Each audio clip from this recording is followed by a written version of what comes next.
Día del año, pero también es martes, así que tenemos el último territorio negro del año.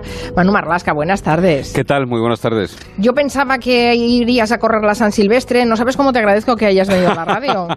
Habrás venido corriendo, claro. No, la edad que no perdona ya. No estoy ya para muchas San Silvestre. No me lo puedo creer, Manu. No puede ser que hayas dejado de correr. No lo he dejado del todo. Ah, vale. Uno se dosifica más, ¿no? Vale, muy bien, muy bien. Y Luis Rendueles, buenas tardes. Hola, buenas tardes. A ti no te conozco afición de correr. No, corro detrás de Manu cuando me toca. Está bien. Bueno, estás en Gijón, ¿no? ¿Qué tal se presenta el fin de año en Gijón? Estupendamente. Hace sol, aquí ya no llueve, no sé lo que está pasando en Asturias. No llueve, hace sol y hace mucho frío de noche. Pero se llama cambio climático, Luis. Sí, posiblemente. Nos están volviendo locos. En fin, bueno, es el último territorio negro del año. La verdad es que el año ha sido, en general, bastante negro, pero no sé si es que hay algún año que no lo sea, sinceramente. Y hoy nos quieren traer Manu Marlasca y Luis Rendueles para cerrar este año una historia, que es la historia de Ada. Es la segunda mujer condenada a prisión permanente revisable. 14 personas cumplen ya esa prisión permanente revisable y Ada acaba... 14 y 14. Dos mujeres solamente. Dos mujeres, Ana Julia Quezada, que también fue condenada este año a prisión permanente revisable. Recordemos, en primera instancia todavía le quedan 2 recursos. Y ahora esta segunda mujer, Ada de la Torre, que ha sido condenada por el crimen de su hija, una niña de 9 años llamada Kiara, a la que envenenó y asfixió hace ahora 11 meses, en enero de este año 2019, que hoy acaba, en el barrio bilbaíno de Achuri. Es una historia, desde luego, terrible e inexplicable. Y además es una historia que ocupa todo el año, ¿no? Desde que se produce el suceso hasta que acaba en esa prisión permanente revisable. Posiblemente sea cuando una madre mata a un hijo o un padre mata a un hijo, son los crímenes más execrables que puede haber. Empecemos por saber lo ocurrido ese 16 de enero de este año, del 2019, en esa vivienda en Bilbao era, ¿no? En calle George Stier. En ese piso vivían Ada de la Torre, de 38 años, con sus 2 hijas. Eran de distintos padres. Kiara tenía 9 años, Yosune tiene 19 y la hija de Yosune, la nieta de Ada, de 2 años. Ese día la mayor Yosune se dio cuenta de que pasaba algo raro. Ella había llamado por teléfono a su madre y cuando llegó a casa encontró todo el piso a oscuras. La mujer con su bebé en brazos entró en la habitación de su madre y la encontró inconsciente, sobre la cama. Y Kiara, su hermana pequeña, estaba a su lado, inerte y muerta, según ella misma comprobó allí. Y esta chica, Yosune, 19 años, madre de un bebé, llama a los servicios de emergencia. Sí, tras comprobar que la cría, que su hermana está muerta y que su madre todavía aún respira, la llama a los servicios de emergencia y los sanitarios solo pueden certificar la muerte de Kiara y encuentran a su madre abrazada a ella, a la niña, y en parada cardiorrespiratoria. Inmediatamente al trasladar a un hospital la inducen al coma y en ese estado de coma permanece 3 días. Y mientras tanto la Policía Autonómica Vasca, la Ertzaintza, comienza las investigaciones que se enfocan claramente en una dirección cuando llegan los resultados de la autopsia de la cría. Esa autopsia lo que deja claro es que Kiara había muerto envenenada por un cóctel de medicamentos, tenía hasta 5 distintos en el cuerpo y entre ellos fármacos muy potentes como el tramadol, un opiáceo llamado tramadol y bastante popular en Estados Unidos, donde ha causado prácticamente una epidemia de adicción a él, y varios antidepresivos. Y ya inconsciente, prácticamente sin conocimiento por los fármacos que había ingerido, había sido asfixiada con una almohada. Y todo, lógicamente, apuntaba a la madre, que cuando despertó del coma en el hospital de Basurto fue detenida por la policía inmediatamente y fue acusada de la muerte de la niña. Un coma al que la inducen porque estaba en parada cardiorrespiratoria cuando la encontraron y cuando está fuera de peligro, supongo que es cuando le toman declaración y le dicen que está acusada de la muerte de su hija. Sí, claro. Y ella da una versión bastante sorprendente de lo que ocurrió en su casa. Dijo que la tarde del 16 de enero un hombre encapuchado, que iba vestido de negro, que llevaba un cuchillo en la mano, entró en su piso después de forzar la puerta y la obligó a sentarse a escribir unas cartas dirigidas a su hija Yosune, a la hija mayor. En esas cartas, que había escrito con tinta roja y que la policía sí encontró en la habitación de la mujer, se leían cosas como: estoy obligando a tu madre a matar a su hija y suicidarse. Compórtate como una buena madre o te haré lo mismo. No tengo nada que perder. Y ella contó que ese misterioso hombre la obligó a dar muerte a Kiara, a su hija. Sí, efectivamente. Ada sostiene en esa primera declaración que no recordaba, que tenía como una nebulosa de cómo lo había hecho, de cómo había hecho ingerir a Kiara todos los fármacos que llevaba en el cuerpo, pero sí que admitió, sí que recordaba con bastante nitidez que la asfixió con la almohada por orden del intruso vestido de negro. Y que ese mismo individuo lo había obligado a escribir esas cartas y a tomar tomarse los mismos fármacos que le habían dado la niña. Y es cierto, porque en el examen al que fue sometido ella, Ada, se le extrae sangre y se comprueba que los medicamentos coincidían. Es decir, los medicamentos que habían matado a la pequeña eran los mismos que tenía en el cuerpo la madre, ¿no? El extravagante testimonio, por lo menos extravagante, cuanto menos, no la libró ni mucho menos de que la juez de instrucción la mandase a prisión preventiva, cuando se recuperó completamente y dejó el hospital de Basurto. Claro, porque la policía investigaría, porque tiene la obligación de investigar cualquier cosa, esa posible presencia del intruso en el lugar del crimen y lo descartó. Eso es, no se encontró ni un solo indicio que apuntara a la presencia de una posible tercera persona, de ese hombre misterioso en el escenario del crimen. Los investigadores comprobaron las cámaras de seguridad, revisaron palmo a palmo la casa en busca de huellas, de vestigios. El piso no presentaba ninguna señal de lucha, no había puertas ni ventanas forzadas. Y Ada, eso sí, desde la prisión de Masía de las Mulas, en la provincia de León, donde fue ingresada, insistió durante 2 meses y medio después en la misma versión. Y lo hizo mediante una larga carta de 12 folios que escribió desde la cárcel a su hija Yosune, que no quiere saber nada de su madre desde que fue encarcelada. ¿Y qué decía en esa carta? Bueno, no variaba nada sustancial. También acusaba de todo a ese misterioso hombre vestido de negro, pero matizaba las declaraciones ante la policía. Ahora, en esa carta, sí que decía recordar de manera nítida cómo machacó las pastillas, todas las pastillas que tenía, el tramadol, los antidepresivos, y se los puso a su hija en un vaso de leche con colacao que le obligó a beber, ¿no? Aunque siempre, insistía, obligada por ese intruso vestido de negro que se metió en su casa. En la carta, ahora, sin embargo, negaba haber asfixiado a la pequeña, negaba haberla rematado, digamos, con una almohada, y atribuyó esa acción al hombre de negro. En el juicio, que se celebró en el mes de diciembre, parcialmente a puerta cerrada, por orden de la presidenta de la Audiencia de Vizcaya, de la magistrada de la Audiencia de Vizcaya, la mujer mantuvo esa misma versión de los hechos, la misma de esa carta, responsabilizando a un tercero de la muerte de ese juicio. Y en la vista oral, los agentes que investigaron el crimen echaron por tierra la versión de la mujer, sobre todo cuando revelaron en el juicio que en la basura que había en la misma habitación donde estaban los dos cuerpos, el de la hija muerta y el de la madre, en esa basura hallaron hasta 3 borradores de la nota que supuestamente el hombre de negro le obligó a escribir. Es decir, parecía bastante inexplicable que el hombre también le obligase a escribir unos borradores, ¿no? Bueno, en el juicio, del que luego hablaremos, se celebró este mes de diciembre el juicio, o sea que es reciente. Y en él tampoco se encontró una explicación a lo ocurrido, a lo que pasó por la cabeza de esa mujer para acabar así con la vida de su hija. No hay ningún móvil oficial o determinado, es verdad. Tiene que estar en la cabeza de esa mujer. Así lo reconocieron todas las partes en el juicio. En ocasiones, hablabas antes de los crímenes más crueles, también son los más inexplicables, ¿no? No hay una razón a veces para un crimen tan tremendo, por mucho que intentemos desde aquí explicarlo o entenderlo. Los informes psiquiátricos hechos a Ada, a la madre, sostienen que ella es una mujer manipuladora, pero no padece, lo dicen los médicos, patologías que alteren su percepción de la realidad y que puedan modificar, por tanto, su responsabilidad criminal. Lo único extraño que podría explicar algo de esta historia son unos restos de feniclidina, de polvo de ángel, que se hallaron en el cuerpo de Ada, de la madre. Es una droga que puede causar alucinaciones, alteraciones emocionales, pero las cantidades que esta mujer tenía en su cuerpo eran mínimas, hasta el punto de que incluso se pudo tratar de un falso positivo. Lo que sí se demostró es que a la hija, a la víctima, a Chiara, no era la primera vez que la drogaba. A ver, un momento. ¿Eso quiere decir que la niña había ingerido antes fármacos como el que la acabaron matando? Sí, y el caso recuerda y nos conduce irremediablemente hasta lo que hicieron los padres de Asunta Basterra, ¿no? Lo recordaremos sí, y ostras, lo recordaré. Ese caso tremendo. Según los análisis del cabello de Chiara, hechos en el Instituto Nacional de Toxicología, la niña ingirió tramadol, ese potente opiáceo, y lidocaína, que es un anestésico que se utiliza, por ejemplo, en cualquier operación o en cualquier intervención en la boca de cirugía dental, se utiliza para dormir, para anestesiar las encías, al menos en 2 ocasiones, en los 3 meses previos a su muerte. El cabello, ya lo hemos contado aquí alguna vez,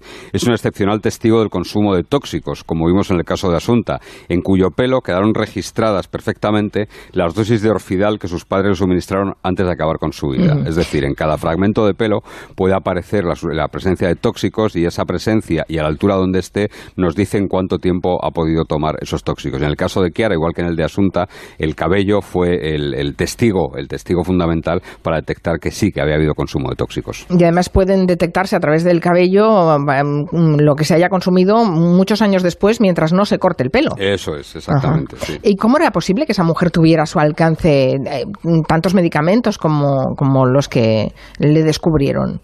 La madre Ada tiene problemas serios de salud. Meses antes del crimen se sometió a una operación para reducir su peso, padecía obesidad mórbida. Tiene también varias hernias que le provocan fuertes dolores constantes, lo que explica la presencia de ese opiáceo, el tramadol, que te decía Manu en su casa. Y también tomaba antidepresivos, que fueron también algunos de los que suministró a su hija para matarla. Según el sumario del caso, el Servicio Vasco de Farmacia le dio, solo en el año 2018, más de 200 medicamentos a Ada y medio centenar a sus hijas. Así que la casa era una auténtica farmacia. Madre de Dios. Habéis dicho que en el juicio Ada mantuvo esa versión y ya no se responsabilizó del crimen. ¿A quién culpaba? Bueno, fue un juicio, el testimonio de ella fue bastante errático, digamos, no contestó concretamente a las preguntas, pero sí que utilizó sus últimos turnos de palabra, ¿no? Y en ese último turno de palabra, antes de cerrar el juicio, antes de que el jurado se reuniese y le entregase el objeto del veredicto, ella lanzó un alegato de inocencia. Ella dijo textualmente: yo amaba a mi hija, la amo, también a la mayor, aunque haya mentido y me duela mucho, en referencia a Josune. Matar a mi hija no me entra en la cabeza. La mujer responsabilizó a la prensa de su situación, dijo que la prensa éramos culpables de lo que le había pasado y además acusó a la Policía Autonómica Vasca de no haber investigado lo suficiente. Dijo textualmente en ese último turno de palabra: entró ese hombre, lo sigo diciendo y no me he ido de mi historia. Entró una persona y era muy conocida. Tiene que ser él. Y al decir tiene que ser él, pronunció un nombre, y el nombre es el de la actual pareja de su hija Josune, al que culpó del crimen, aunque no aportó durante el juicio ni durante la instrucción ni una sola prueba que apuntase a él. ¿Y en el juicio no quedó ninguna duda de que hubiera participado una tercera persona? Bueno, la defensa de ella lo intentó. Trató de sacar petróleo de una huella no identificada que había en la nota escrita por Ada y que los investigadores creen que puede pertenecer a uno de los agentes a los que Josune entregó la nota. La defensa también quiso sembrar la duda por unos restos de ADN masculinos que había en el hombro y en la cara de la niña, de la víctima, de Chiara, aunque en el juicio los peritos determinaron que podía corresponder a los sanitarios que trataron de salvar la vida, que atendieron a la pequeña en el primer momento. La defensa también planteó que el novio de Josune tenía un móvil para acabar con la vida de Ada, porque ella se oponía a la relación de ambos. Por lo que contáis, da la impresión de que el crimen se produce en el seno de una familia cuanto menos complicada. Muy, muy, muy complicada, seguramente la más complicadas que hemos visto últimamente. A ver, la niña, Chiara, tenía un altísimo índice de absentismo escolar, según los expedientes de los servicios sociales, que también están en el sumario, y lo cierto es que tampoco los servicios sociales del gobierno vasco habían tomado medidas contundentes, aunque sí es cierto que habían iniciado algunos trámites. Ya había saltado alguna pequeña alarma de que esa niña no estaba acudiendo al colegio, ¿no? El padre de Chiara, la niña asesinada, se llama Valeriano Borja, es un hombre de raza gitana que convivió con Ada hasta mayo del año 2016. Según él, la niña fue buscada, deseada por la pareja, pero desde la separación, que ocurrió en el mes de mayo, Ada ponía todo tipo de trabas a Borja para ver a la cría, algo que solo podía hacer cada 15 días, solo cada 2 semanas podía estar un rato con ella, porque es que además oficialmente él no era el padre de la niña. ¿Cómo que oficialmente no era su padre? No, aquí entramos en un asunto de picaresca, ¿no? Ada, la madre, le pidió al hombre que no reconociese a la niña como hija suya, y de hecho Chiara, la niña, solo llevaba los apellidos de su madre. La mujer, todo indica que lo hizo para cobrar una prestación, figurando como madre soltera, una prestación de 800 euros más 200 euros más de ayuda al alquiler, que son ayudas que da el gobierno vasco, ¿no?, a las madres solteras. Y no era la primera vez que lo hacía Ada. De hecho, en el registro hecho en su casa, después del crimen, la policía encontró los documentos de una sentencia muy antigua, del año 2001, en la que se reconocía a un hombre llamado Aritz, como el padre de su hija mayor, de la otra hija, de Josune. Mientras Josune fue pequeña, mientras no tuvo 18 años, Ada también estuvo cobrando las ayudas como madre soltera de esta chica. Y el padre, que sí que es el padre, aunque oficialmente no lo sea, ¿qué se sabe de él? ¿Cómo está? Bueno, Valeriano Borja, Josune y la madrastra de esta, es decir, la pareja del padre de Josune, han ido de la mano en todo el procedimiento y han ejercido la acusación particular contra Ada, junto a la Fiscalía y a la Asociación Clara Compamor, y todas ellas han pedido la prisión permanente revisable para Ada. Todas las partes pedían exactamente la misma pena para ella. De hecho, fue el padre y los servicios sociales los que pagaron el entierro de la niña. Ahora el padre ha reclamado que se le reconozca la paternidad para que pueda trasladar los restos de Chiara junto a los de sus antepasados, para enterrarla junto a su familia, ¿no? Algo que lo cierto es que no va a poder hacer hasta dentro de 7 años, porque así lo estipula la ley. Tiene que pasar 7 años para desenterrar, salvo que haya una causa, se reabra una investigación o algo, pero si no, tienes que esperar 7 años para poder sacar ese cuerpo y llevarlo a otra sepultura. La magistrada dictó la prisión permanente revisable en base, supongo, al veredicto de culpabilidad del jurado. Es así como funciona, ¿no? Eso es, y un veredicto rápido, en tiempo casi récord. Poco más de 24 horas, el jurado popular, que esta vez estaba formado por 5 mujeres y 4 hombres, Estuvo totalmente de acuerdo y por unanimidad emitió el veredicto. Consideró a Ada culpable de asesinar con alevosía, es decir, sin dar posibilidad alguna de defensa, a una víctima especialmente vulnerable, una niña de 9 años, su hija, y el jurado dio también por probado el agravante de parentesco por el vínculo familiar evidente entre las dos. Solo se reconoció una petición de su abogada, de la defensa, un atenuante de confesión, aunque la consideraron muy poco relevante. Y en la sesión de lectura del veredicto, la acusada mantuvo su inocencia y acabó quejándose. ¿Ah, sí? ¿Se quejó del veredicto? No, sorprendentemente no se quejó del veredicto, se quejó solo al escuchar al abogado de la acusación particular y al fiscal pedir una indemnización para el padre de la niña, y ahí se la oyó decir claramente: es injusto darle dinero cuando nunca se ha ocupado de la niña. Parecía su mayor preocupación algo bastante curioso cuando la lectura de ese veredicto ya la colocaba a las puertas de la prisión permanente revisable. El asesinato con alevosía y de una víctima especialmente vulnerable es prácticamente un billete seguro para la prisión permanente revisable. Vale, y esa pena llegó el pasado viernes, hace 4 días. Eso es. La magistrada Nekane San Miguel hizo pública el viernes la segunda sentencia que condena a una mujer a prisión permanente revisable después de la de Ana Julia Quesada, la asesina de Gabriel en Almería. El asesinato alevoso y el hecho de ser una víctima especialmente vulnerable no le dejan otras alternativas con la ley española vigente. Pero en la resolución la jueza parece no estar muy de acuerdo con la sentencia que ella misma firma. La magistrada escribe que, y lo pone entre comillas, esta cadena perpetua, eufemísticamente llamada prisión permanente revisable, es de excesiva dureza. Y recuerda que esta pena es objeto en la actualidad de un recurso en el Tribunal Constitucional que aún no ha sido resuelto.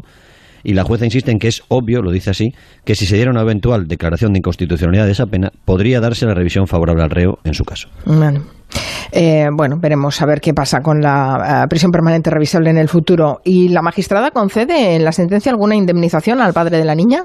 No.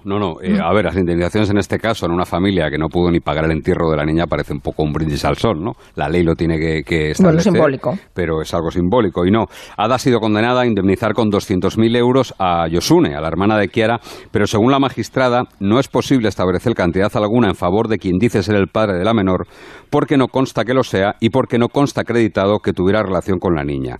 La jueza recuerda en ese fallo, en esa sentencia, que quien se ha personado como padre nunca reconoció a la niña como su hija y que durante la instrucción de la causa y el juicio oral no se ha aportado ningún dato al respecto, prueba de ADN, libro de familia o testificar en relación con el vínculo biológico. Ahora, eso sí que ya lo decimos nosotros y lo ha anunciado el padre, ese reconocimiento lo va a tener que batallar el padre por la vía del contencioso administrativo, que está abierta, que ya sabemos que es algo más larga, que es bastante cara, pero va a ser la única manera que Valeriano Borja va a tener la posibilidad de, pues finalmente ser reconocido como el padre de Chiara. Ya no tendrá indemnización, por supuesto, pero bueno, a efectos de, como decía él, trasladarla a la sepultura junto a sus familiares, pues sí que le podrá servir. Bueno, es un caso tremendo, un caso que ha ocupado el 2019. Estoy en el siglo pasado permanentemente, no sé qué me pasa.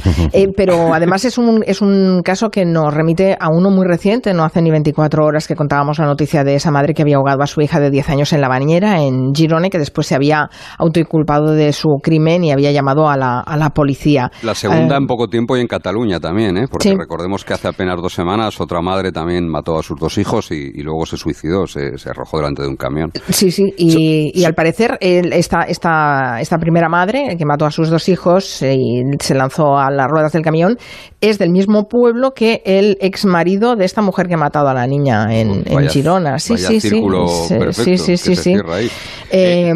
sé si tenéis algún dato nuevo. Parece que tenía problemas psiquiátricos, ¿no? Siempre suele ser suele haber algo en la mente de la mujer. En estos 2 casos, muy difícil que sean gratuitos. En estos 2 casos, igual que recordaréis aquel caso en Valencia de esa extraña familia que sentía cierta atracción por todo lo esotérico, que fue detenido el padre y la madre por la muerte de los 2 hijos. Sí. En este caso parece que las enfermedades mentales sí que tienen tienen bastante más protagonismo en el crimen que en este caso, ¿no? Que en el de Ada.